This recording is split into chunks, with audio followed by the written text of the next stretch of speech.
नमस्कार, बिहार मिथिला न्यूज में आपका स्वागत है। मैं मनोज।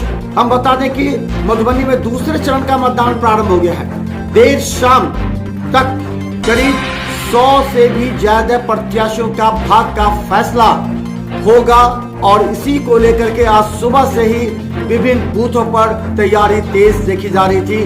मतदाता सुबह से ही कतारबद्ध खड़े होकर के अपने मत का प्रयोग करने के लिए कतारों में खड़े दिखे। इसके अलावा हम बता दें कि जिस तरह मधुबनी में 100 प्रत्याशियों के भाग्य का फैसला होना है, उसे लेकर के प्रशासन पूरी तरह सजग है। कल ईवीएम लेकर के सभी अपने अपने मतदान केंद्र पर पहुंचे थे। मतदान केंद्र पर पूरी सुरक्षा के बीच मतदाताओं के लिए सुबह से ही तैयारी की गई थी। और हम बता दें पूरे मधुबनी में हम बता दें 31,27,000 से अधिक मतदाता हैं मधुबनी के 10 विधानसभा में, जहां पर 100 प्रत्याशियों के भाग्य का फैसला आज होना है।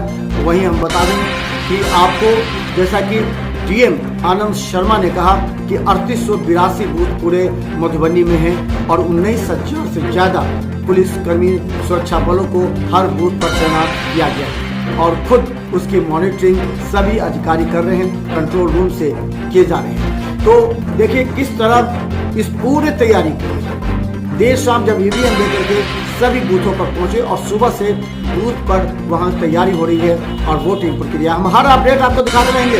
लगातार मधुबनी के विभिन्न क्षेत्रों में किस तरह मतदान हो रहे हैं, कहां से ईवीएम बंद है, सभी जानकारी बिहार मिथिला न्यूज आपको देते हैं।